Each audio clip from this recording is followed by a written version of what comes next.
The cold hits first. Not a breeze or a chill, but a blunt, frozen slap straight from the north. It bites through wool, seeps into bone, and settles in the lungs like smoke.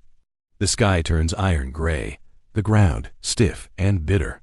There's no warning, no gentle autumn farewell. Just the silent promise of months locked in ice. Now imagine standing on an open stretch of windswept land, your breath rising in smoky wisps.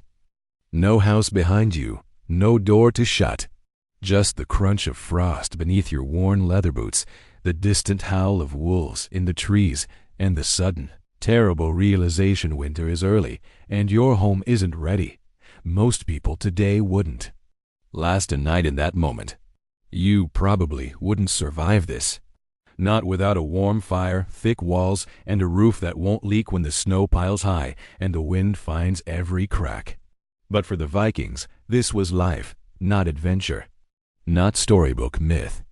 Just the next urgent task in a world that demanded action before comfort. So how did they do it? How did they build homes strong enough to face the fury of Nordic winters? Stay close. And while you're here, don't forget to subscribe to the video sharing channel so these stories keep you company through every season. The cold isn't waiting, so we won't either. The first Viking shelters weren't the grand longhouses of saga and song. They were rough, hurried structures, half sunk into the earth and thrown up in days, not months. Early settlers from the late 8th century arriving in harsh Icelandic or Scandinavian terrain didn't have the luxury of time. Before they could claim farmland or start a fire indoors, they had to dig, stack, lash, and thatch. The ground was often frozen solid by early October, and storms could roll in like thunderous waves without notice. These early shelters were sometimes called pit houses or sunken huts. Builders would dig down into the earth to create a basin, both for protection against the wind and for the insulating power of soil. It wasn't pretty. It wasn't permanent. But it worked. A layer of turf or planks went over the top, sometimes weighted with stones.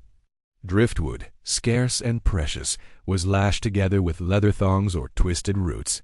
The door faced away from the wind. The smoke from the hearth inside had to find its way out through a hole in the roof or creep through gaps between timbers. People slept close together more for survival than sentiment. One of the oddest discoveries archaeologists have made from early Viking dwellings is the presence of whale bones used as structural supports. In coastal regions, whale ribs were curved just right to support a sagging roof and heavy enough to hold down a turf layer in a windstorm. It wasn't traditional architecture. It was Viking problem-solving, soaked in salt and necessity. Still, even with all this improvisation, people got sick, frostbite, lung disease. Some children didn't survive their first winter. And yet, each spring, the homes were still standing, or at least enough of them to rebuild stronger. That was the Viking way. Historians still debate whether these first shelters were copied from native Sami structures or adapted from Germanic, tribal huts of earlier centuries. The overlapping design similarities suggest a melting pot of cold weather. Strategies handed down through generations lie, refined by those who lived or froze to tell the tale. By the 9th century, something changed. The homes weren't just surviving, they were evolving. What had been small, dug-in shelters became longer, wider, and built above ground. Timber walls replaced turf sides. Raised platforms lifted people off the cold dirt. These became the iconic Viking longhouses, but their story begins here, in the urgency of frozen earth and breathless nights. When building a shelter wasn't about beauty, it was about breathing one more morning. That first foundation, laid with aching hands in the short light of day, was not just the start of a house, it was the first defense in a season-long war with winter. And the enemy, always silent, was closing in. Snow is falling again. Fat, heavy flakes drift like ashes through a gray sky. The light is dim, though it's not yet midday. A group of Vikings moves quickly. Their breath steams in bursts, their boots squish through slush, and their hands are raw from the cold. They're not hunting or trading. They're building. Before the longhouse became the heart of the Viking world, there was only one urgent goal: find shelter fast. And fast didn't mean flimsy. If the structure wasn't sound by the first deep frost, the winter could swallow the whole family. Temporary huts, often the first structures built when settling new land, looked humble, but they were carefully calculated. Viking builders were obsessed with function. These huts didn't just appear out of necessity. They came from generations of passed-down tricks that could turn a few logs and clumps of turf into something almost warm. Walls were made from upright wooden posts driven into the soil. Between them, branches or twigs were woven like baskets and smeared with a mix of mud, hay, and sometimes, if animals were nearby, a bit of dung. The smell wasn't pleasant, but once it dried, it became surprisingly sturdy and sealed against the wind. Add a roof of overlapping turf blocks, and the result was a snug, earth-toned den that disappeared into the landscape. The first few nights were rough. Smoke from the small hearth curled under the roof like a ghost. Soot clung to the low beams. Coughing was constant, and yet everyone was alive. There was dry straw to sleep on. There was fire. There was soup made from salted fish and turnips. It wasn't comfort, but it was enough. Oddly enough, these early huts were sometimes so low that people couldn't stand up straight inside them. That might sound like a flaw, but in Viking logic, it was energy efficiency. Less vertical space meant easier heating. The lower the roof, the less heat escaped. The ceiling might brush your back, but at least your toes didn't go numb. And here's where it gets more interesting. Some of these shelters weren't solo homes, they were linked. Shared walls or tunnels connected the huts of family groups, especially in regions with brutal snowdrifts. Imagine crawling from one neighbor's fire to another's with the wind howling outside and the earth rumbling with the weight of snow above your head. Historians still debate whether this connected style living was common or just regional. Some believe it was more widespread in northern Norway or Greenland, where storm systems could isolate families for weeks. Others argue it was a rare innovation, only used by particularly collaborative clans or larger extended families. But one thing is certain: winter forced people together. Not just socially, structurally. And those structures? They didn't always stand up to the pressure. Snow could collapse roofs. Floods from melted frost could rot foundations. That's why every day of winter became a small construction project. Patching holes, shoring beams, replacing broken turf. These builders were maintenance experts before the word ever existed. A typical day might begin with a man squinting at a sagging wall, licking his finger, and holding it up to find the draft. No high-tech tools, just intuition, calloused hands, and years of watching how nature fought back. The oddest solution to winter drafts: animal skins nailed inside the wall frames. These weren't decorative. They were practical, warm, and, according to some written accounts, full of fleas. Still, between the fleas and the frost, the fleas were less deadly. Inside these huts, space was tight. You might find one shared room with bundles of hay pushed to the corners for sleeping. A fire in the center, always burning low. Tools leaned against the wall. Food hung in bags from the rafters to keep it from rats. The smell was a strange mixed smoke, sweat, drying fish, and old leather. Children often slept near the hearth. Adults rotated sleeping shifts to keep watch on the fire. Letting it die meant losing more than heat. It meant losing the battle for the night. And every creak of the wind above, a reminder that time was running out.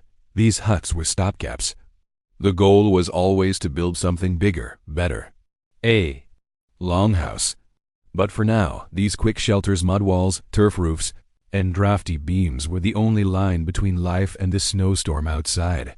One tale passed down in Icelandic oral history tells of a man who built his winter hut inside a cave to avoid wolves. He hung seal skins across the entrance and lit a fire so large that the smoke couldn't escape fast enough, turning the air inside thick and black. He survived, but came out in spring nearly blind and covered in soot. He never lived in a cave. Again, still, it worked. That's the Viking approach in a nutshell. Use what you have. Make it last.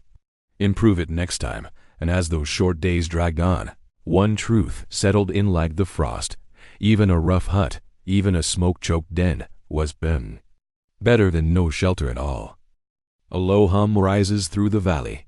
Snow crackles beneath boots. Wood groans under tension as thick beams are raised into place. Something larger is taking shape, now taller, straighter, sturdier. Gone are the sunken pits and lumpy turf domes. The longhouse has arrived.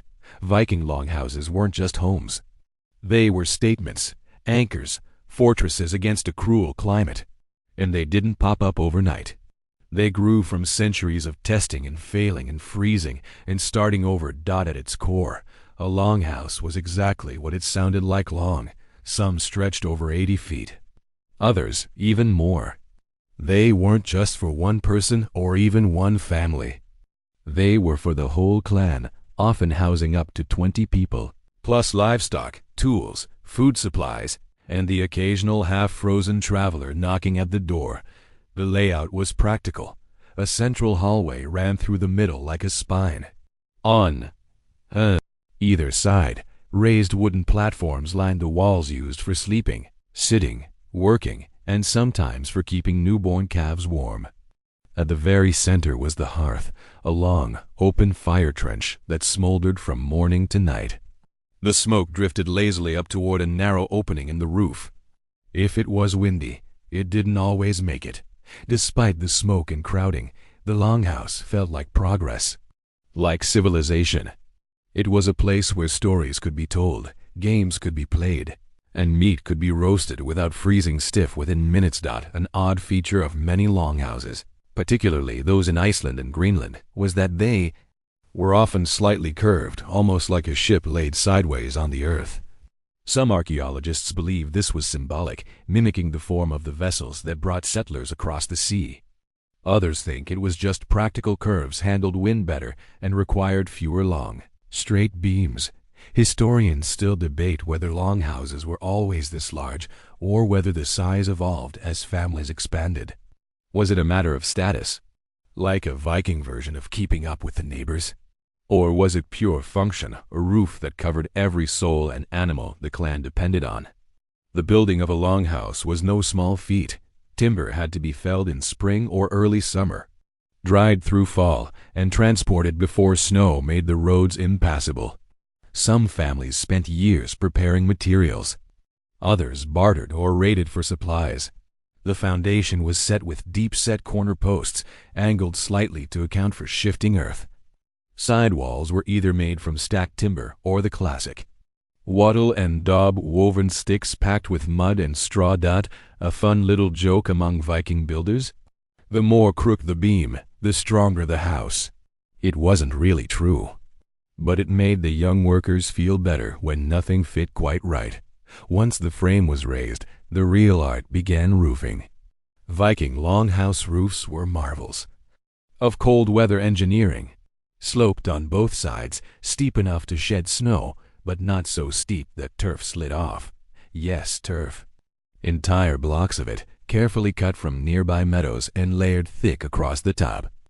Between turf and timber, the roof became a living thing, green in summer, frozen in winter, and alive with mice year-round.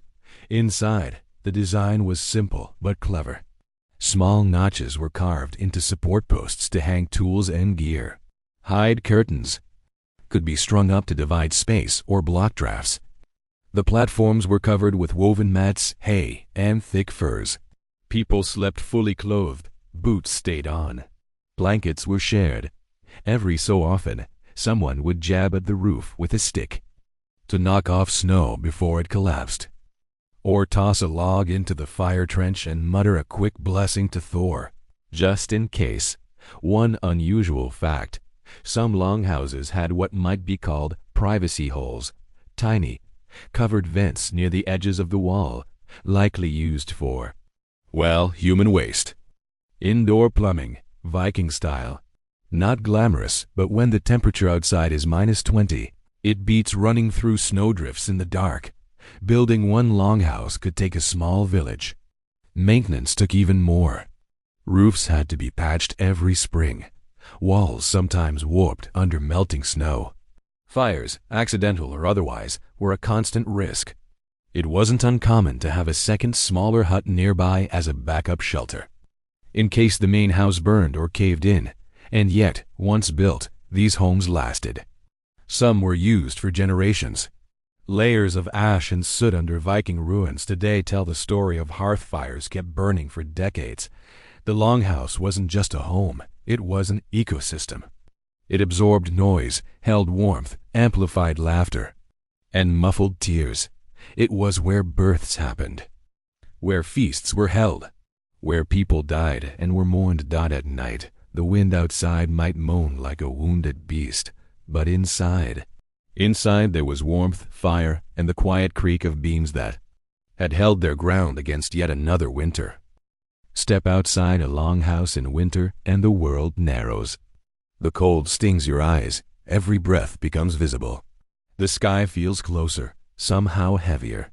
Trees groan under the weight of snow, and somewhere in the distance, wood splits with a sharp crack. It's not a tree falling. It's construction. Even now, timber, turf, and trickery, these were the cornerstones of Viking winter building. And they didn't waste a single splinter. Timber was the mainstay. Pine, fir, and oak when they could get it. Birch when they couldn't. But not just any tree. Builders had a rule: the straighter, the better. Curved beams were harder to work with, but in Scandinavia's harshest regions, trees often twisted under harsh conditions. So Vikings adjusted. Sometimes they split large trunks into planks.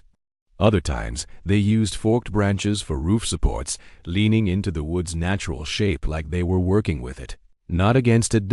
And when wood was scarce, they turned to the earth. Turf wasn't just a roofing material.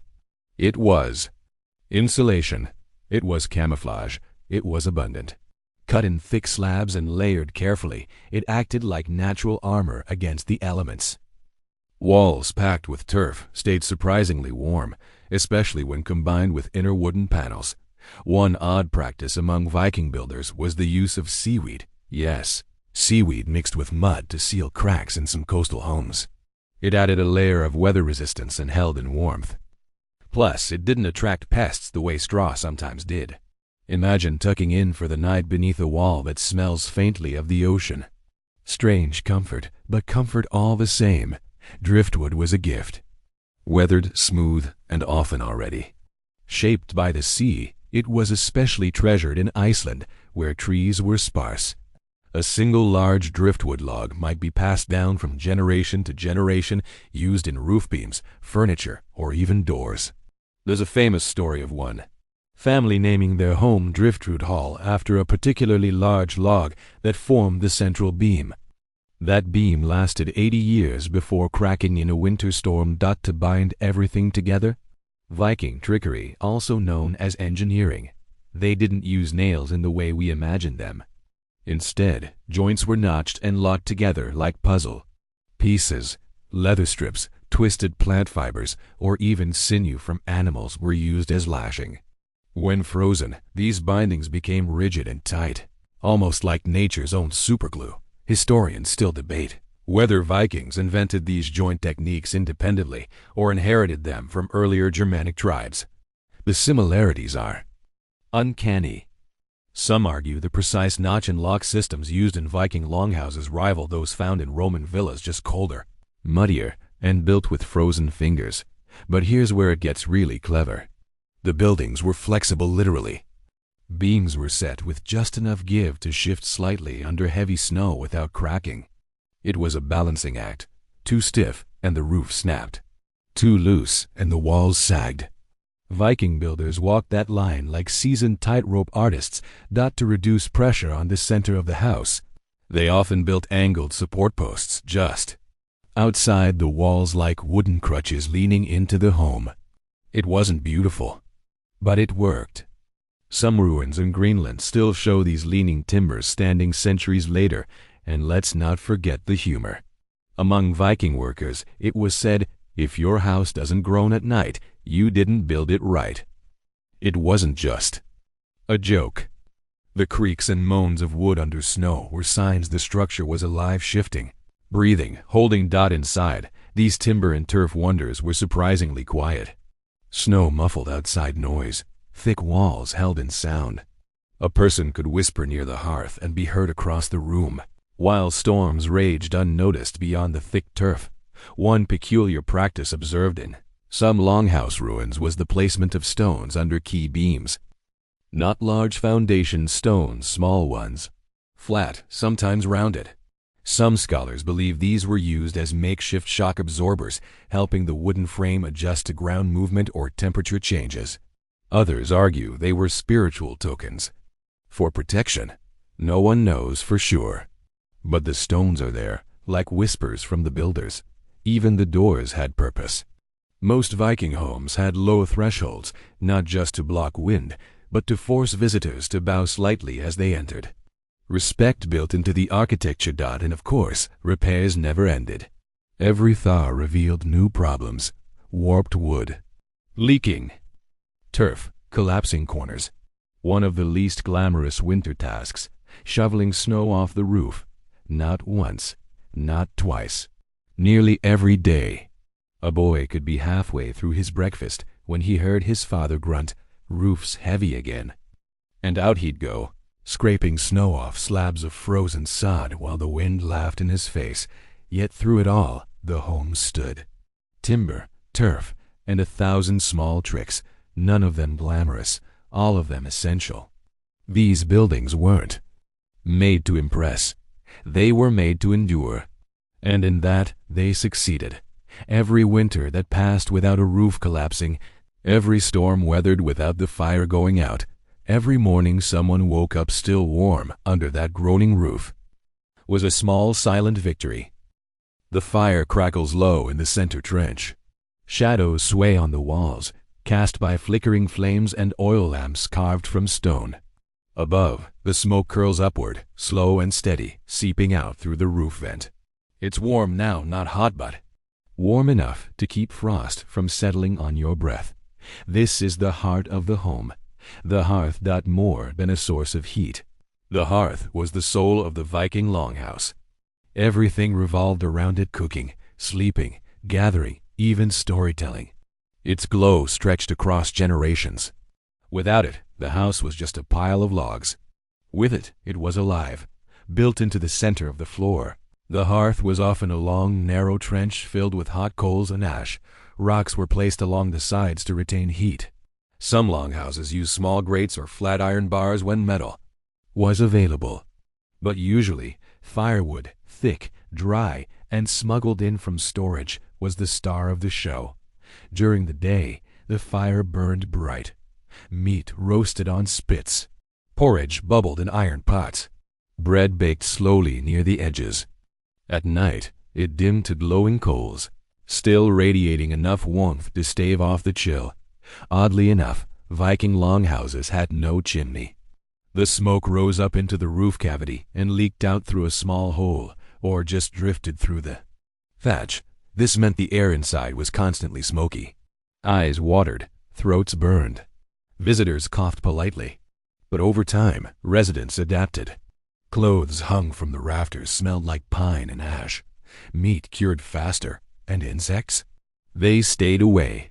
Smoke, it turns out, was a pretty effective bug repellent. It also blackened everything: rafters, beams, even people's hair. Still, no one dared let the fire go out.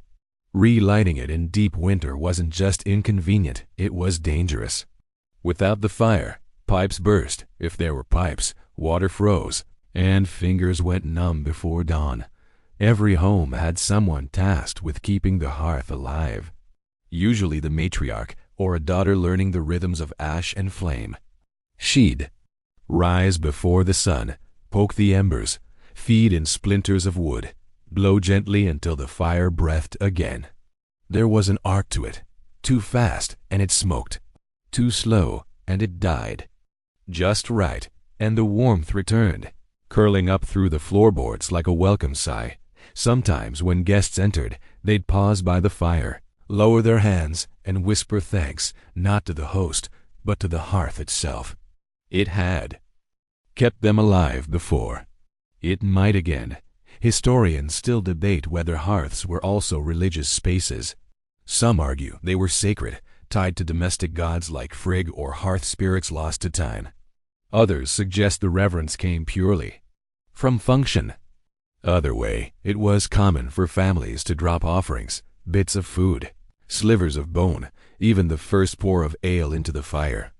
Just in case. An unusual custom recorded in northern settlements was the placement of a charred stick above the main door, taken from the very first fire ever lit in that home. It was never burned again, but served as a kind of protective charm, a quiet reminder that the fire came first and should never be taken for granted. Even social life unfolded around the hearth. Children played near the edge, sculpting tiny animals from leftover bread dough.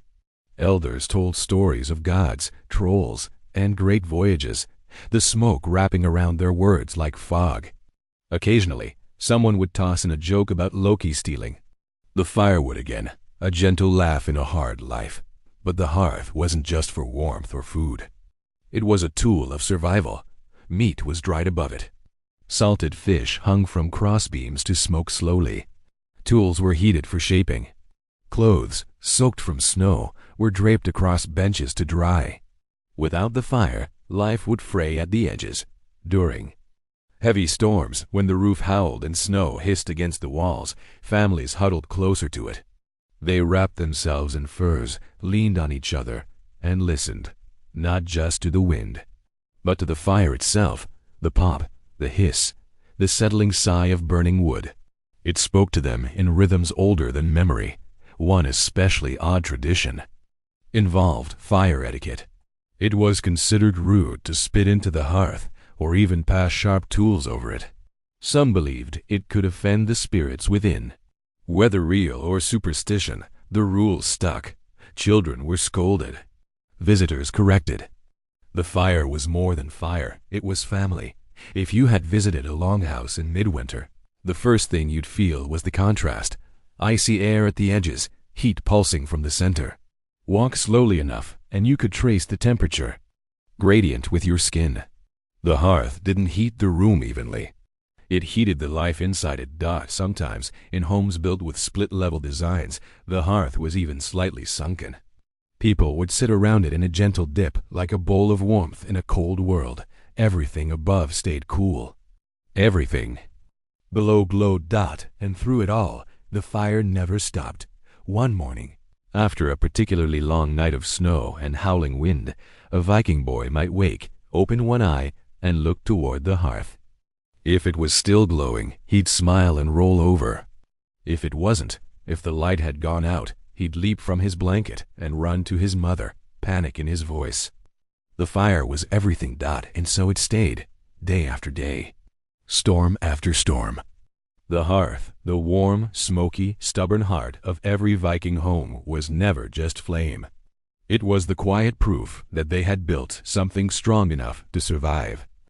Step closer to the wall of a Viking longhouse and press your hand against it. What do you feel? Not the smooth comfort of plaster or the polished surface of wood. Instead, your fingers meet packed earth, turf seams, stitched hides, and woven reeds, layer after layer of Viking ingenuity. Because out here, cold-proofing the walls wasn't luxury, it was law. Vikings knew the cold intimately.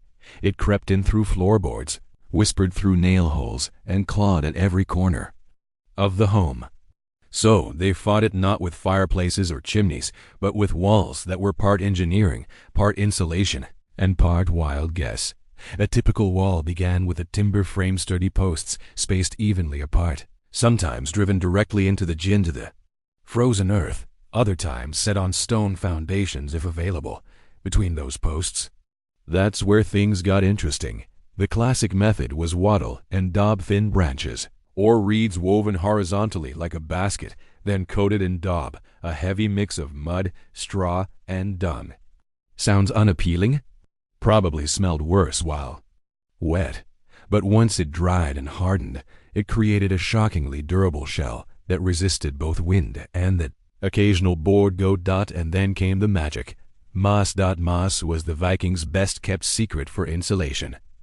Gathered during the brief summers, dried, and packed tightly into every crack seam, and join it turned drafty huts into cozy dens. It even had antimicrobial properties, which meant fewer infections in homes where doctoring often involved prayers and wild guesses.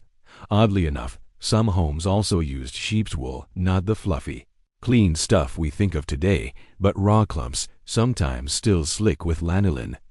It was stuffed into wall cavities or layered between roof beams. It didn't just trap heat, it blocked sound. In a crowded house full of children, snoring elders, and the occasional argumentative goat, that mattered more than one might think. Historians still debate whether these insulating methods were common across all Viking settlements or more experimental in colder outposts like Greenland and Iceland. Some argue they were regional improvisations. Others insist they were standard practice, just rarely preserved in the archaeological record due to the organic materials used. Even floors weren't spared. Many longhouses featured raised wooden floorboards over a bed of stones or gravel, creating a subtle air buffer that reduced frost transfer. In some households, animal skins were laid directly on the floor and held down with stones to create impromptu rugs. These weren't just decorative, they added yet another barrier between bare feet and bitter ground. Let's not forget the turf walls. In areas where wood was scarce, entire walls were made from blocks of earth and grass, stacked in tight patterns and reinforced with wooden pegs. A well-built turf wall could be over a meter thick, so thick that even the most determined wind would give up halfway through. The result? A home that looked like it grew from the earth itself. Of course, all of this took time and maintenance. Moss had to be checked for moisture. Daub cracked in the cold and needed to be patched. Turf shifted and sagged after heavy snow. You might be enjoying a quiet meal when a chunk of frozen dirt thudded to the floor behind you. No one flinched. Someone just stood up, shoved it back into place, and sat down again. One curious feature found in some Viking homes is the use of fish skins, particularly from large cod or salmon, stretched and dried, then used as liners along lower walls or under roof beams. Why? The skins were tough, slightly water-resistant, and apparently discouraged rodents. Imagine a home wrapped in the shimmer of silver scales, not quite the Viking aesthetic we picture, but clever all the same. And still, the cold found ways in, which is why many families hung heavy woolen tapestries along the walls. These weren't always decorative, often they were plain, scratchy, and slightly damp, but they blocked drafts and kept the heat in. Guests might lift one to sit behind it near the fire, then drape it shut again like a door made of cloth. Even the entrances were designed with warmth in mind. Viking homes typically had a small, low doorway, sometimes with a double-layered vestibule to keep cold air from rushing inside. Ducking through two sets of doors might sound inconvenient, but when the wind is screaming like a banshee outside, you learn to appreciate the detour. Inside, the air was dense with scent, smoke, dried herbs, wool, and the faint tang of wet wood. That scent, trapped by the walls, became the smell of safety, of survival, of home. There's an old Icelandic joke that goes, you know it's a good house when the mice sleep in. And in winter, they did. Not just mice, cats, dogs, sometimes even baby goats, all curled up against warm walls, thick with moss and fur, and the quiet strength of hands that built them. It wasn't perfect. Walls could collapse. Fires could spread through dry turf. A mouse in the wall might chew through your best winter boots before morning. But overall, it worked. Not because the materials were magical, but because every inch of those homes was built with thought, care, and an unspoken agreement. Winter wins if you stop trying. So they didn't stop. Every year, new patches, new layers, new tricks, and with each improvement, the home held out a little longer against the snow, the wind, and the long frozen dark. Twilight doesn't fall in a Viking winter, it sinks. Slowly, steadily, like someone dimming the world with a heavy hand. By mid-afternoon, the light already fades. Candles flicker. Shadows stretch long across the wooden beams. Outside, it's only snow and sky. Inside, the house glows from the fire and a few trembling flames fed by animal fat. Dark days and skylight dreams. This was the Viking reality, where light was rare, precious, and ingeniously managed. Windows, as we know them, didn't exist in most Viking longhouses. Glass was too expensive, too fragile, and far too cold. Instead, light came from other sources, soft, smoky, and flickering. During the short hours of daylight, some longhouses relied on smoke holes at the top of the roof, small slits or circular openings above the hearth. If angled correctly and kept free of snow, these holes let in shafts of pale light. Sometimes, during clear days, those beams would illuminate the entire central corridor, catching the edges of cooking pots or the sheen of wool thread in a woman's hand. It wasn't bright, but it was enough to see your fingers dot in rare cases. Viking builders created small slatted windows covered with stretched animal bladders or thin sheets of horn. These allowed in diffused light while keeping out drafts. Pig bladder, scraped thin and oiled, could glow amber when lit from behind. Imagine sunlight filtering through a translucent membrane. That's the Viking version of a sunroof. The oddest lighting solution? Fish oil lamps. These low, bowl-shaped stones held wicks made of twisted moss or linen dipped in fish fat. They smoked, they sputtered, they reeked, but they burned, and that was enough. Children were often sent to harvest moss from stones or tree trunks in summer, knowing those bundles would one day become the wick that kept winter darkness at bay. Historians still debate whether some wealthier households imported early forms of candle-making knowledge from Europe. Beeswax candles existed, but they were rare and saved for special occasions. Most homes relied on tallow rendered from animal fat. Messy, smoky, and not exactly pleasant to sniff, but incredibly effective. One clever practice involved hanging reflective surfaces near the fire-polished bronze, burnished stones, or even shards of ice placed strategically to bounce light around the room. It was primitive mirror work, but when you only had 4 hours of daylight and one working lamp, you made every flicker count. Inside the longhouse, light wasn't just functional, it was social. People gathered close not only for warmth but for visibility.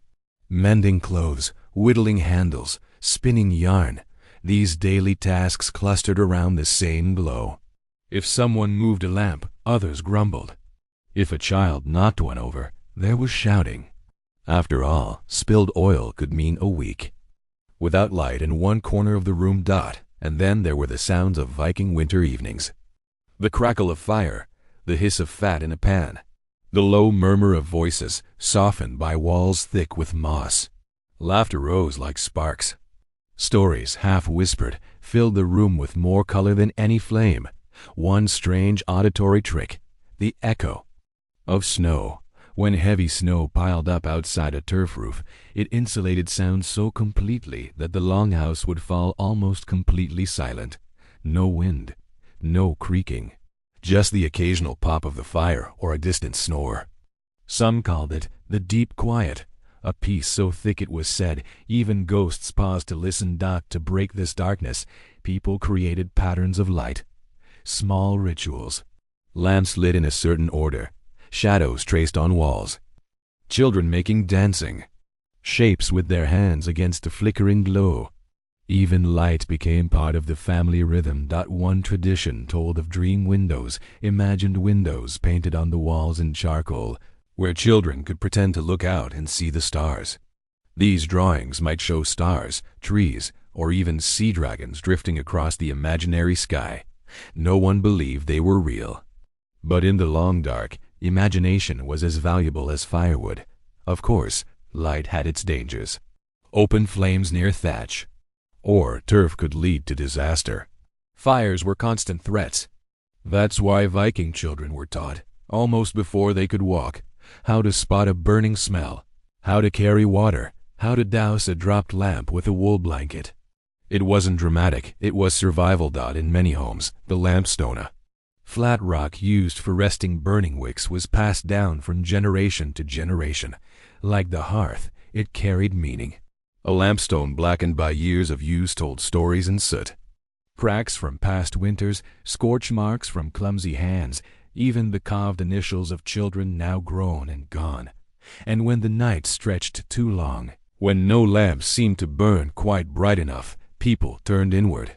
They told stories that glowed with color. Of Odin's travels, Thor's thunder, Freya's shimmering cloak. And in the silence after, they listened. To the fire, to each other, to the house itself. The darkness wasn't feared, it was respected, embraced, even used. Because in a Viking home, light wasn't taken for granted.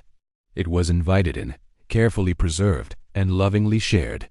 And in those soft, dim rooms, half shadow, half smoke, life went on. Quietly, warmly, together. Step outside a Viking longhouse in the heart of winter, and the silence is immediate, almost crushing. Snow muffles every sound. The thatched roof is iced over like a cake left out in a storm. Smoke curls lazily from the roof's center hole, rising into a sky so pale it barely qualifies as daylight. But stay outside long enough, and something unusual becomes clear. The house is alive, not breathing exactly, but creaking, shifting, settling like a living thing. That's because in winter, Viking homes transformed. These weren't static structures. They adapted, changed, sometimes even groaned under the pressure of their own insulation. Adapting to the cold meant the home had to work overtime, not just to keep people warm, but to stay intact. Snow weight was a real danger. A heavy blizzard could dump meters of snow onto a turf roof, putting hundreds of kilos of pressure on the wooden beams. So the roof design had to be steep enough to encourage slippage, but shallow enough to hold insulation. A delicate balance. In some regions, families would intentionally pile snow onto their own roofs. A bizarre idea by modern standards, but it worked. Snow, once settled and compacted, acted as a superb insulator. It sealed out wind, trapped warmth inside. So after the first few snowfalls, someone, usually the youngest, lightest family member, would be sent to the roof with a shovel to spread snow evenly across the top. It was like frosting a gingerbread house, with survival at stake. Inside, the winters demanded new rituals. The central hearth wasn't just a fireplace, it was the heart of the household. Its fire rarely went out during winter. To let it die meant hours of work to restart, and worse, letting the house fall below. Freezing. Before bed, someone always stirred the coals, covered them with ash, and muttered a quiet blessing to keep them alive till dawn. But no matter how warm the hearth, the edges of the longhouse remained cold. The farther you were from the fire, the colder it got, so Vikings developed a zone system. Sleeping areas were closest to the heat. Elderly family members or infants slept near the fire, while young adults, stronger and more tolerant, took the colder corners. Some families even hung animal hides as temporary walls to trap heat in specific pockets. Clothing, too, took on added importance. In the dead of winter, no one went without at least 3 layers linen undergarments, wool tunics, and thick cloaks of sheepskin or reindeer hide. Boots were stuffed with straw. Hands were wrapped in fur mittens tied with leather straps. And yet, despite this, frostbite was a constant threat. Historians still debate whether heated stones or bricks were used in common homes. In richer regions, there's evidence that flat stones were warmed in the fire, then placed in bedding or tucked under benches to radiate heat for hours. Some even believe that flat hearth extensions acted like underfloor heating, rudimentary, but not ineffective. Others argue these were simple cooking aids, not heating tools. The truth remains buried in ash and time. For the youngest family members, winter meant bedtime came early and lasted long. Darkness settled in mid-afternoon. Children, often sharing a blanket-lined wooden box or piled in straw with cousins, would fall asleep to the rhythms of adult conversation, the crackle of flames, the scrape of a knife on wood, the soft murmur of another old story. It was comforting chaos, a room full of noise, heat, smells, and life. But this wasn't some endless cozy hibernation. Winter also brought challenges few today can fathom. Illness thrived in tight, smoky quarters. Coughs spread easily. There were no antibiotics. A chest infection in December might mean death by January. To counter this, families used natural remedies. Juniper smoke, believed to cleanse the air, was burned in small amounts. Honey was stirred into warm goat's milk to ease sore throats. Old women whispered to spirits, binding herbs in bundles and hanging them above the fire. One unusual winter habit? Wool walking indoors. To keep their legs strong during the sedentary months, some Vikings practiced walking the wool, a strange form of pacing while rhythmically kneading wool bundles between their fingers. Part exercise, part preparation, part meditation, and while it sounds romantic, the season wasn't kind to everyone. When food ran low, the firewood pile vanished. Faster than expected, or someone fell ill, the true test of a Viking home emerged. These homes weren't just built with timber and turf. They were held together by routine, by watchful eyes, by stubbornness, by love. Even the structure of the walls responded to winter. Moss packed between logs would swell when wet, sealing gaps tighter. Animal skins nailed over doors added a second membrane to the outside air. It wasn't perfect, but it was enough. Strangely, some families found winter the most peaceful time of the year. No farming, no traveling, just existing together. There was more singing, more storytelling, a stronger sense of the sacred. Winter brought people closer literally and emotionally. To pass time. Adults carved tools or toys, repaired fishing gear, even practiced music. Children carved runes into wood scraps. Mothers wove endless patterns into wool. And at night, everyone watched the fire dance, chasing shadows up the walls. Outside, wolves howled. Snow fell. The wind whispered threats it never quite carried out. But inside that longhouse, the storm could rage all it wanted.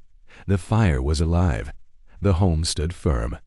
And the people bundled, quiet, vigilant, waited for the light to return. It begins in the soil. Long before the roof is thatched or the hearth is lit, the ground must be chosen. Not every patch of land can hold a Viking home through the brutal winters and violent winds of the north. It needed to be dry, elevated, close to water, but not in its path. That sweet spot determined not only where the home would be, but how long it might last. The Vikings, surprisingly, were picky. They'd test soil by digging a shallow hole and waiting to see if it filled with water. If it did, that was a silent rejection. A home built there would rot from the floor up. But when the ground stayed dry and firm, the real planning began. Building a longhouse was a family affair. No contractors, no architects, just generations of inherited skill. First came measuring the footprint, usually around 20 to 30 meters long and 5 to 7 meters wide.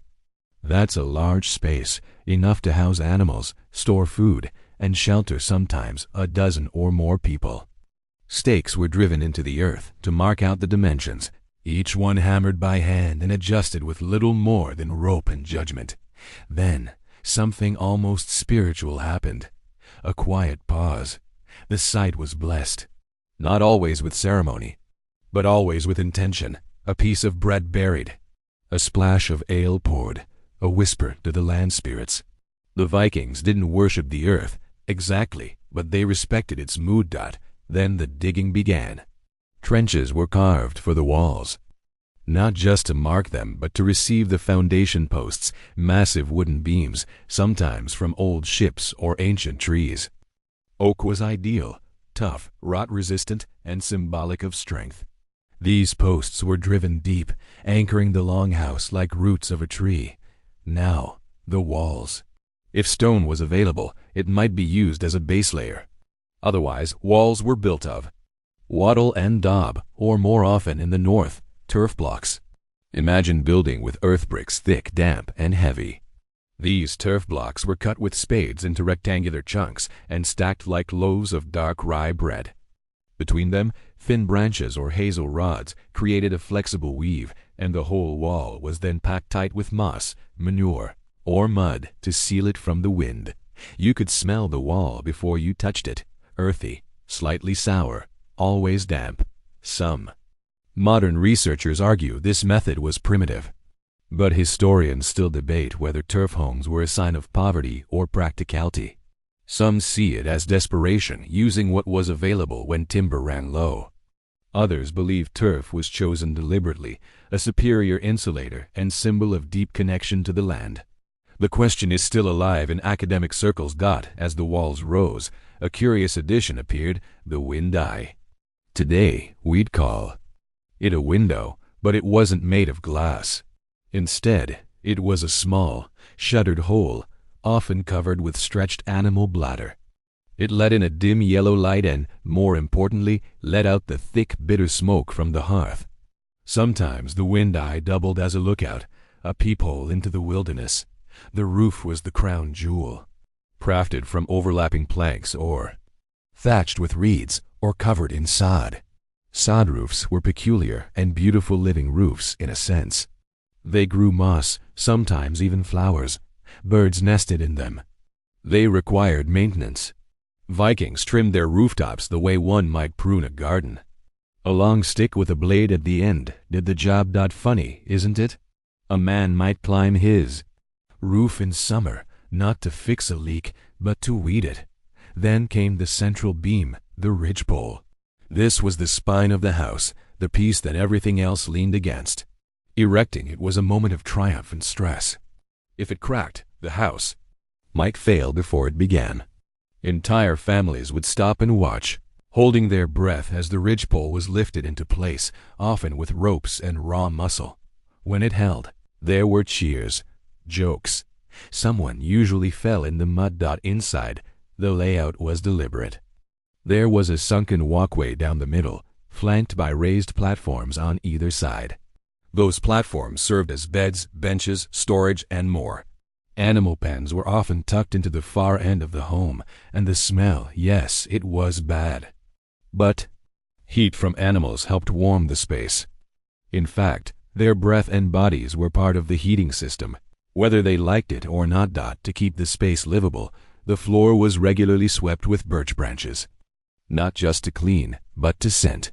Birch has a soft, minty aroma when crushed, and the motion of sweeping was almost meditative. It became ritual. For tools, Vikings used what they had: axes, adzes, augers. Iron nails were rare and expensive, so wooden pegs did most of the joining work. If you looked at the ceiling, you'd see an intricate forest of interlocking wood, like the hull of an upturned ship. And that's no coincidence. Many builders were also shipwrights. The same principles applied: flexibility, strength, flow. An odd fact: in some rare excavations, small personal items have been found embedded in the walls. A brooch, a tooth, a carved figure. Historians wonder, were these offerings hidden keepsakes, protection charms, or simply things lost during construction? One theory: they were house spirits tokens, tiny tributes left in the structure to keep bad luck at bay. A Norse twist on hiding a coin in the foundation, who can say? When the house was complete, its first winter became a test. Did the snow slide off? Did the smoke escape? Did the family stay dry when the rain came sideways? If yes, then the home would last. Not forever, but long enough. Long enough to raise children, to bury grandparents, to host feasts and mourn losses. Long enough for a lifetime, because in Viking life, a home wasn't just shelter, it was memory in wood and earth. And even as the seasons scoured its walls, even as moss crept in and beams sagged, the house never truly died. It faded slowly, like an old song. When a Viking home was finally abandoned, whether from age, fire, famine, or a family simply moving on, rarely disappeared completely. Nature swallowed it slowly. The wooden posts rotted, the sod roof collapsed into the earth, and the hearthstone, cracked under frost. Over decades, snow and soil buried the remains, but some part of the house always stayed behind. Centuries later, archaeologists began peeling back that frozen soil. They expected ruins. What they found were stories in places like Iceland, Norway, Greenland, and parts of Scotland. Viking longhouses have been uncovered nearly intact, preserved beneath layers of volcanic ash or compacted turf. Some were so well sealed that the layout of sleeping areas, storage pits, and hearths could be reconstructed with surprising accuracy. Every groove in the timber, every scorch mark from a cooking fire, told something about the people who once lived there. At Borg in northern Norway, one of the largest Viking longhouses ever discovered, stretched over 80 meters in length, an enormous structure that housed not only people and animals, but also power. It belonged to a chieftain. The remains of decorated posts, imported goods, and ceremonial objects suggested this was no ordinary family home. This was a symbol of dominance and influence in a cold, unrelenting world. But even humbler homes revealed astonishing detail. In some ruins, burnt seeds of barley were found near hearths. This tells us about meals cooked, food stored. In others, fish bones and seal skulls were discovered near the doorways, perhaps offerings, or maybe just the remnants of winter rations.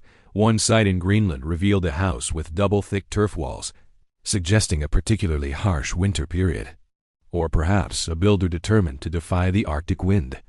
Inside, the floor still bore the traces of footsteps, stamped deep into the clay after hundreds of years of pacing. Scraping, living. And always, there's the silence. Inside these dug-up homes, there's a kind of quiet that settles when you realize someone once cried here, laughed here, nursed a baby, stitched a torn sleeve, sang a lullaby to a child who feared the howling storm outside. These walls, now eroded, once echoed with voices. There's a famous Viking phrase, "Hus man standa medan men lifa." A house will stand while men are alive. But many Viking homes endured long after their builders were gone. They stood in memory, in legend, in sagas passed from tongue to tongue, and now, in layers of earth slowly lifted by trowel and brush. One such excavation in Iceland uncovered something remarkable: a small carved wooden figure buried beneath what would have been the main post of the house. Its features were worn, but clear, a face, perhaps of Thor or a local spirit. Was it a blessing, a guardian, or just a child's toy, forgotten during the rush of construction? No one knows. That's the enchantment of Viking homes. They give just enough to imagine the rest. In modern Scandinavia, some families still build sod roof houses not from necessity, but from tradition. They carry on the ancient craft, not to survive winter, but to connect with ancestors who did. And in museums across the world, models of Viking longhouses stand proudly, showing visitors not just how Vikings fought, but how they lived. Because, in the end, it wasn't just raiding and sailing that defined Viking life. It was the quiet moments, the fire-lit dinners. The winters survived side by side in rooms that smelled of wood smoke, damp moss, and boiled fish. Their homes were not fortresses. They were cocoons of survival, fragile, flawed, but deeply human. As snow fell on the rooftops and the wind rattled the moss-packed walls, Viking families huddled close, wrapped in wool and story. They listened to the tales of Odin, of giants and gods and the end of days, and they waited for spring. Steam rises from damp wool cloaks drying near the fire. The scent of cured meat mixes with the smoky air. Someone sharpens a blade by the doorway while a child pokes at the embers with a stick. This isn't just a family home, it's the prototype of an entire architectural tradition that would evolve far beyond the Viking Age. The Viking longhouse, in its earliest form, was humble. But over time, it grew in ambition, scale, and meaning. Early dwellings were built mostly from whatever was available: driftwood in Iceland, pine in Sweden, turf and stone in Greenland. The structure was always long and narrow, with a central hearth and thick walls. But as communities prospered, Longhouses became status symbols. In Denmark, excavations at the site of Tish revealed a transformation. What began as a standard family dwelling morphed over generations into a grand hall, a place for feasts, politics, and religious ceremonies. The walls were decorated, the support beams thickened, private rooms were added. The difference between a house and a hall was no longer just size. It was purpose. The longhouse became the beating heart of Viking life, politically, socially, spiritually. Feasting was no small event. Dozens might gather inside a chieftain's hall, sharing roast meats, mead, and music. Historians still debate whether these gatherings were purely social or acted as proto-parliaments. Some say the layout of the hall, with the chieftains seated at one end, warriors aligned along the sides, echoed early forms of governance. A kind of democratic blueprint soaked in ale and song. In the Lofoten Islands of Norway, the largest reconstructed Viking hall today stands based on such ruins. Visitors walk through its dim corridors and experience how light fell on warriors' faces, how sound echoed during oath-swearing, how a simple home could transform into a center of power. And here's something odd. In one hall excavation, a small pit was found underneath the chieftain's seat. Inside it were animal bones, pieces of amber, and a twisted iron ring. What was it? A religious offering? A political charm? Or just someone's forgotten trinkets? These strange finds always raise eyebrows.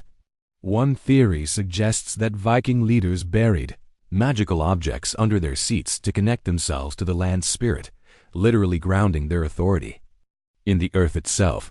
But despite their grandeur, halls weren't immune to winter's cruelty.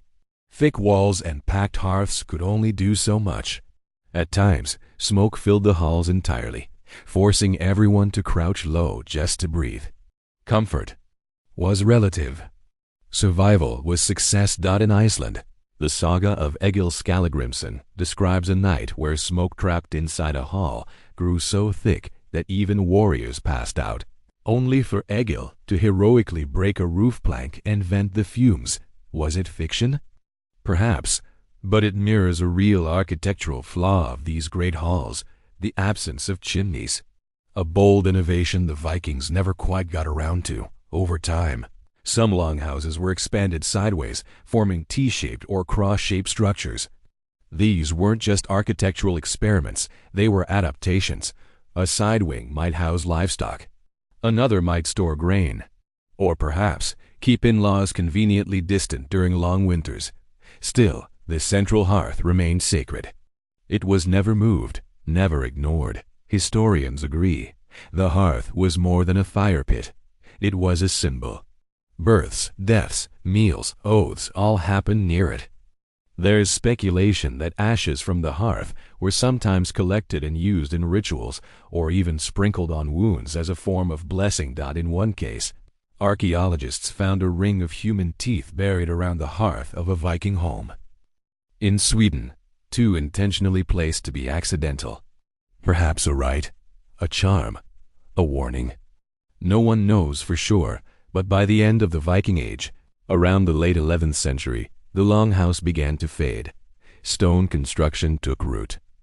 Christian churches changed the community's focal point. Families moved into multiple smaller buildings.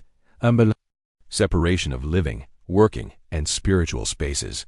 The communal rhythm of the longhouse gave way to compartmentalized life. Still, echoes of the longhouse remain.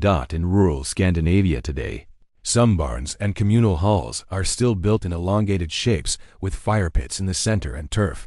Roofs above. They aren't for survival anymore. They're for memory. And perhaps that's the final evolution of the longhouse, not a building, but a story. A reminder that under one roof, for centuries, families withstood storms, cooked meals, mourned their dead, and raised their children. A simple structure of posts and turf that sheltered generations, and now shelters their history. The next time you see a house in the snow, with smoke curling from its chimney and the glow of firelight in its windows, imagine it stretching longer, darker, filled with the smells of salted meat and pine resin. That's the longhouse, still there, somewhere beneath. Snow piles against the outer walls, Wind whistles through the wooden slats like a forgotten ghost. Inside, by flickering firelight, a spear leans near the doorway, not for hunting, but for something far closer. Because while the longhouse was built for warmth and shelter, it was also built to be defended. Life in Viking territories wasn't only about surviving nature. It was about withstanding people. Raids weren't reserved just for foreign shores. Sometimes the greatest threats came from the neighboring fjord during harsh winters. When food supplies ran low and tempers ran high, conflict could erupt. Sagas often speak of winter feuds, where disputes over firewood, livestock, or women escalated into bloodshed. A frozen landscape made travel difficult, but not impossible. Armed men on skis, yes, skis could still attack at night, slicing across snow like wolves. Historians still debate whether the architecture of the longhouse was deliberately defensive or merely practical. But some excavations show thickened outer walls, narrow entryways, and interior posts arranged not just for structural support, but for funneling intruders. One preserved home in Borg, Norway, had stone reinforcements along its lower wall and small viewing slits near the entrance. From inside, a person could monitor movement outside without being seen, a kind of rustic periscope. Not exactly a fortress, but certainly a defensible home. When danger came, families had systems. Children and elders hid beneath beds or in storage pits, some even dug under the floorboards. Women carried slings or knives hidden in their skirts. The hearth fire was used to heat metal tools, nails, cooking spits that doubled as weapons if needed. Here's something peculiar. A Viking Age household site in Sweden turned up a dozen sharpened deer antlers stored in a hayloft. Not hunting trophies, not tools. The placement suggests they were used as improvised spears. Imagine being attacked in the dead of winter and reaching not for a sword but an antler. Defending the hearth was as much about readiness as it was about architecture. Hallways were kept narrow to restrict movement. Some families built escape holes, small, low tunnels that led from the back of the house into a forest or hillside, barely big enough to crawl through. There's even one saga where a chieftain's wife escapes a siege by crawling through a refuse tunnel used to dump ash and kitchen waste. She emerges caked in soot and bone fragments, but alive. Was this exaggeration? Perhaps, but archaeologists have found such tunnels, and they match the saga's layout uncannily. Of course, not all dangers came from raiders. Winter itself could turn deadly. Roofs collapsed under snow weight. Fires sometimes grew out of control and consumed entire homes. One major fire in the Viking town of Hedeby, recorded in 1050, began when a hearth log rolled onto a pile of hay. Dozens of homes burned in a single hour. To prevent this, Viking builders developed clever tricks. Some homes had pivoting hearthstones that could rotate the burning logs safely inward. Others placed flat stones under the fire to keep it level. Children were taught from an early age to watch for popping sounds in the logs, an early warning that something was about to crack or fall. In the north, where snowstorms could trap families indoors for weeks, mental survival became just as important. Stories were told around the fire to keep minds sharp and spirits strong.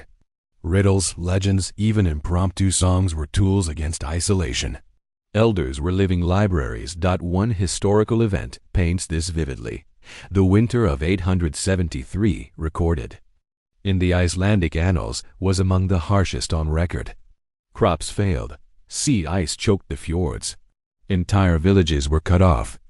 Yet the sagas of that year describe not despair but fierce adaptation. Homes were retrofitted with internal garden troughs of sprouted barley near the hearth, fed by melted snow. Light from fire and oil lamps kept the plants alive, providing both food and hope. Another strange fact. In one Viking home in Greenland, archaeologists found fish bones baked into the clay floor near the hearth.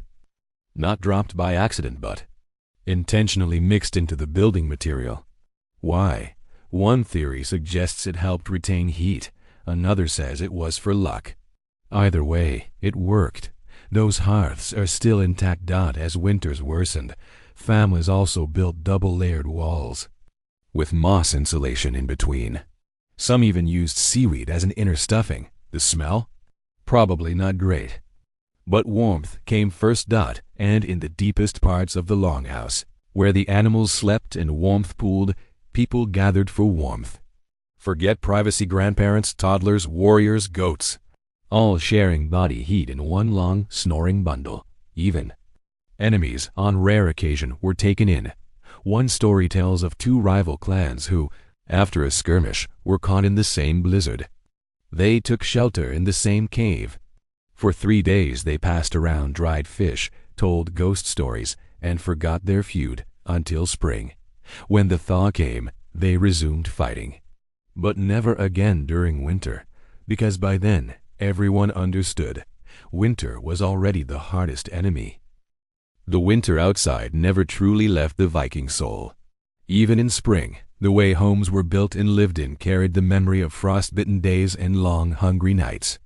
But no part of the Viking household shows that persistence better than what lay directly beneath their feet. Step into a longhouse, and what you're walking on isn't just dirt, it's layers of history. Literally, Viking floors were not simply packed earth. They were engineered, reshaped, and renewed through the seasons. And over time, they became an unintentional archive. At the bottom layer, builders laid clay or gravel, chosen to drain excess moisture. On top of that came straw, animal hair, moss, or seaweed to soften footsteps and soak up spills. Add to that layers of ashes, cooking debris, dropped food, and daily dust, and you had a living floor that thickened year after year. But here's the odd part. In some homes, the floor rose so high over decades that people were nearly walking at waist height. Compared to the original base, historians still debate whether this was laziness, ritual, or simple practicality. Some think it was a method of insulation, as the raised floor brought dwellers closer to the rising warmth of the hearth smoke trapped under the roof. Others suspect it was tied to ideas of ancestral presence walking on the same earth they did, only now enriched by time. Occasionally, objects fell into the floor and were never seen again. A brooch, a child's toy, a bone needle. These items have helped archaeologists map not just life, but how that life moved, where mothers nursed babies, where people sharpened blades, where dogs slept. One home unearthed in southern Norway revealed a fascinating surprise beneath the living area. A hidden stone-lined pit no more than 2 feet deep, filled with charcoal, cracked bones, and a broken comb. This wasn't a trash heap. It looked more like a ritual deposit. Perhaps an offering for protection. Perhaps leftovers from a buried secret. The pit was sealed carefully with birch bark and smoothed mud. Unusual, yes, but not alone. Across Scandinavia, nearly a dozen such subfloor deposits have been found. All vary in content, but many are placed near the center beam of the house, almost like the belly button of the home. A symbolic core, this adds to one of the greatest ongoing academic puzzles about Viking life. Was the house simply a shelter or a kind of spiritual body? Some researchers argue that the longhouse mimicked a human, head at the entry, spine as the beam, lungs as the smoke loft, and stomach where food and fire met. If true, then walking on that floor was not just functional, it was a kind of communion. And in that metaphor, the smoke takes on new meaning. Viking homes had no chimneys. The hearth smoke rose straight up, filling the rafters before slipping out through a roof hole or cracks between thatch. During winter, this often left the interior hazy, like a smoky dream. But the smoke was not entirely unwelcome. It preserved meats hung from rafters. It killed parasites in wooden beams. And strangely, it acted as an insect repellent. Flies, wasps, and gnats avoided the interior fog. Children grew up playing in it, sometimes even swatting at the light as it filtered through the haze. Some sagas describe beams so thick with smoke you could carve your name in them with a fingernail, and yet they loved that home. It was the cradle and the coffin, the beginning and the end. People were born in it. They died in it. And yes, sometimes they were buried beneath it. One official historical record from Iceland, dated around 930 AD, mentions a matriarch whose remains were intentionally entombed in the corner of her home beneath a stone slab. When the house was rebuilt, the slab remained. The family simply built around her. This may sound unsettling today, but to the Vikings, it was security. Keeping a beloved ancestor close meant guidance, blessings, and continuity. Some homes even had carved ancestor posts, wooden beams marked with runes or faces said to represent the family line. In a time before paper, walls remembered for you. And then came spring. The floor was cleaned by raking out the ash and debris, shoveling layers of straw into compost piles. Women would scrub wooden planks near the hearth with lye soap made from leftover ash and animal fat.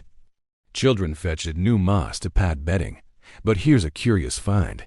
In one Swedish longhouse, archaeologists discovered a series of animal footprints, goat, dog, and even pig baked into a dried mud floor. Some were playful, as if chasing one another. Others were deep, as if pacing nervously. A moment in time preserved like a photograph.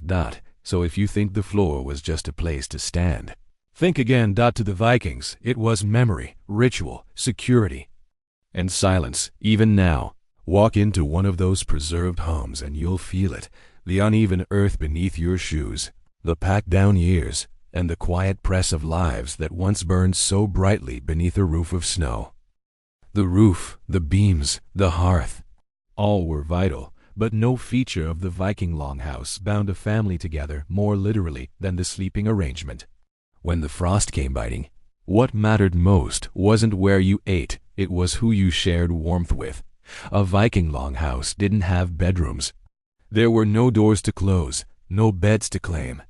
Instead, sleeping was a communal act, done side by side on raised wooden platforms that lined the walls of the hall.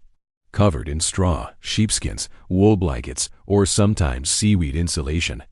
These shared bunks turned a cold, smoky interior into something much warmer.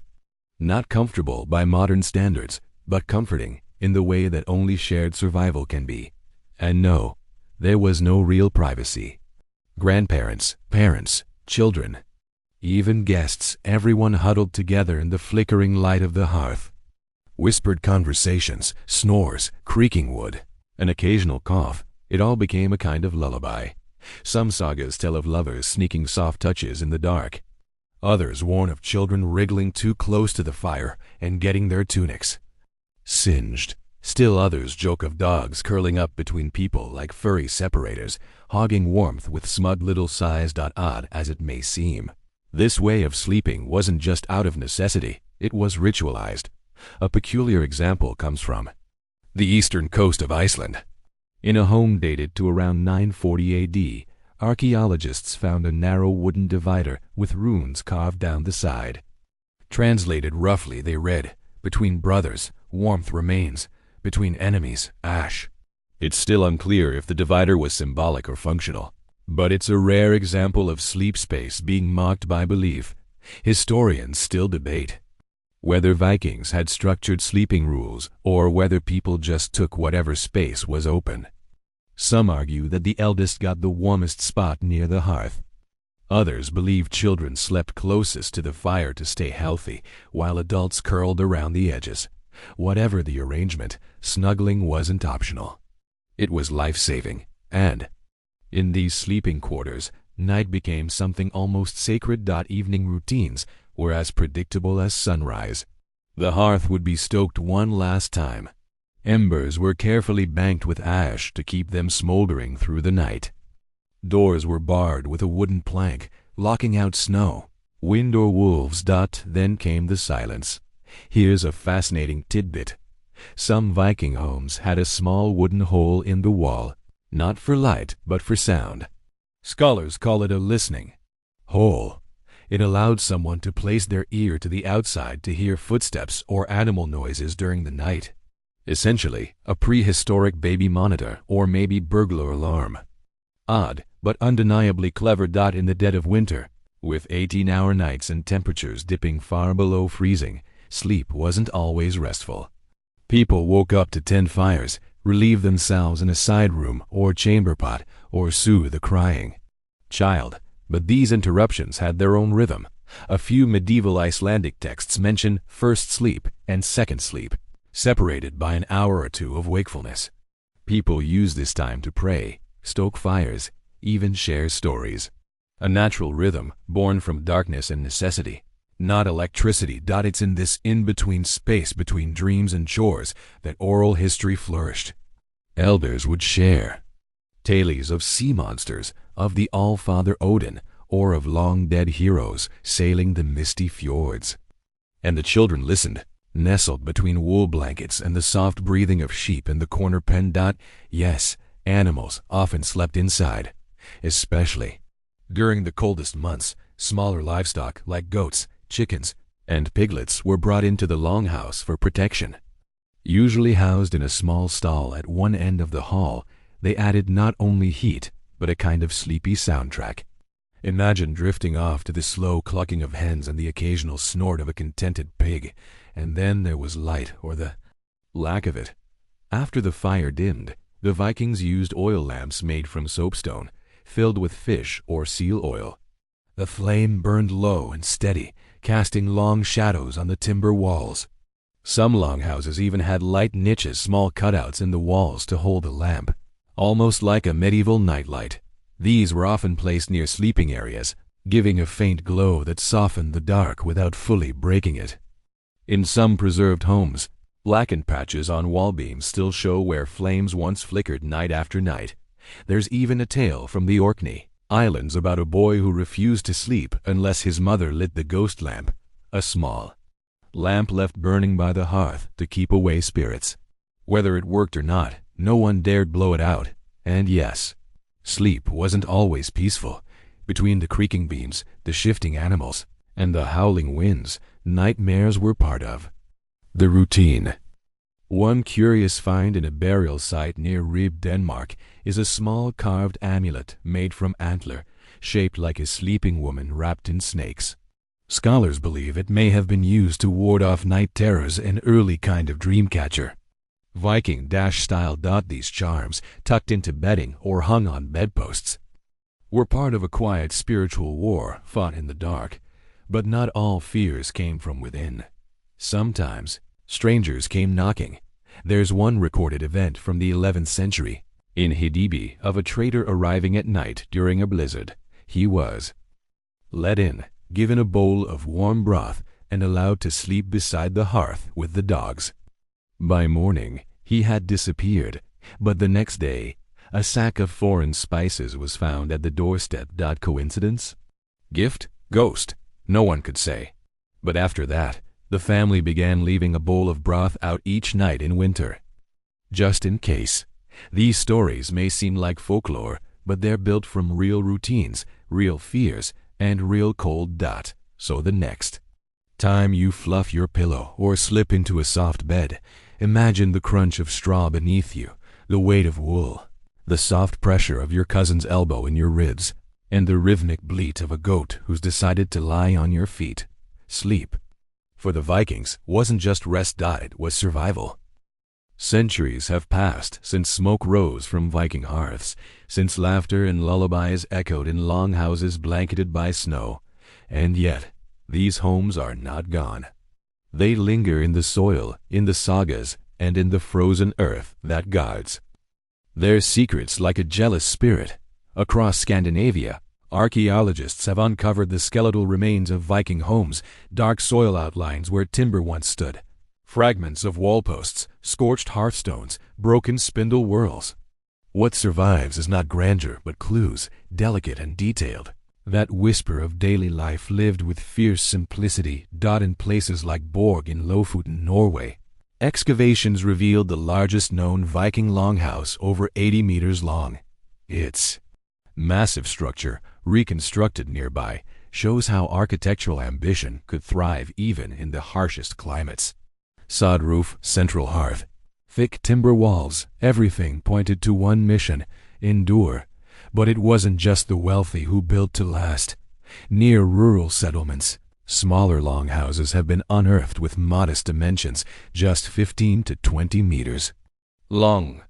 Often, these had only one hearth and very few post holes, indicating fewer people, likely a single family and their livestock.